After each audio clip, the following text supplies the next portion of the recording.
چلتا تھا وہاں تو بڑا متکبرانہ چال کے ساتھ چلتا. حضرت عمر نے دیکھا یہاں تک احتساب فرماتے تھے. زمین پہ زور زور سے پیر پٹکتا, چال بڑی اس کی متکبرانہ, لوگ بڑے پریشان ہوتے. حضرت عمر نے ایک دن سمجھایا, باز نہیں آیا. اگلے دن پہ درہ نکال لیا, لگائے 4 درے. فرمایا آج کے بعد نہ چلنا اس طرح مدینے میں پیر پٹک پٹک کے. اس وقت تو اسے غصہ لگا, لیکن کچھ دیر کے بعد نا جب غصہ اترا تو حضرت عمر کے پاس آیا, کہنے لگا حضور اللہ آپ کا بھلا کرے, آپ نے درے نہیں مارے, آپ نے تو شیطان بھگا دیا جو میرے ساتھ چمٹا ہوا تھا. چمٹا ہوا شیطان آپ نے مجھ سے بھگا دیا ہے. یاد رکھیں مسند امام احمد بن حنبل میں حدیث ہے, اللہ کے پیارے رسول صلی اللہ علیہ وسلم فرماتے ہیں جو دنیا میں متکبرانہ چال کے ساتھ چلتا ہے نا, قیامت کے دن وہ اللہ سے اس حال میں ملے گا کہ رب اس سے ناراض ہوگا. متکبرانہ چال سے نہیں چلیں گے. تو حضرت فاروق اعظم رضی اللہ تعالیٰ عنہ کا یہ طریقہ تھا. حضرت عمر فاروق رضی اللہ تعالیٰ عنہ نا گوشت والی دکان کے پیچھے جا کے بیٹھ گئے کئی دنوں تک. وہ کہنے لگا حضور یہاں کیا ہے؟ فرمایا تو اپنا کام کرنا. گوشت والی دکان پہ بیٹھے, کام کر اپنا, نگرانی کرنے لگے حضرت عمر. پھر آپ نے نا وہ بندے پکڑ لیے. کون؟ جو 2 دن مسلسل گوشت خریدنے آئے, پکڑ کے کھڑا کر لیا. فرمایا تو کل بھی گوشت لینے آیا تھا؟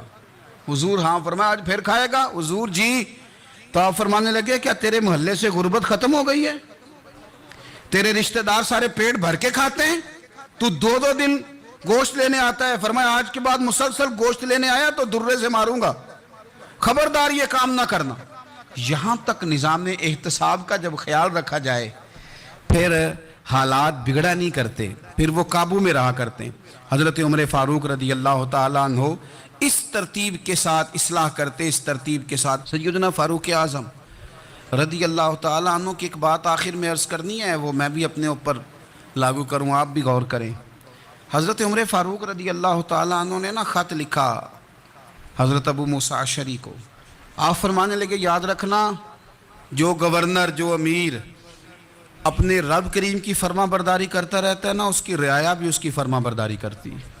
اور جو لوگ اپنے رب کریم کی فرما برداری چھوڑ دیتے ہیں, پھر جنہوں نے ان کی فرما برداری کرنی ہوتی ہے وہ ان کی فرما برداری چھوڑ دیتے ہیں. آپ نے سپہ سالاروں کو خط لکھے تھے, فوج کے جو جرنیل تھے, کمانڈو تھے, ان کو خط لکھے تھے. فرمایا جو سپاہی نماز نہیں پڑھتا اسے فوج سے نکال دو. اور ساتھ لکھا تھا یاد رکھو جو رب کا وفادار نہیں وہ ہمارا کیسے ہو سکتا ہے. ایک آدمی نہ چلتا تھا وہاں تو بڑا متکبرانہ چال کے ساتھ چلتا. حضرت عمر نے دیکھا یہاں تک احتساب فرماتے تھے. زمین پہ زور زور سے پیر پٹکتا, چال بڑی اس کی متکبرانہ, لوگ بڑے پریشان ہوتے. حضرت عمر نے ایک دن سمجھایا, باز نہیں آیا. اگلے دن پہ درہ نکال لیا,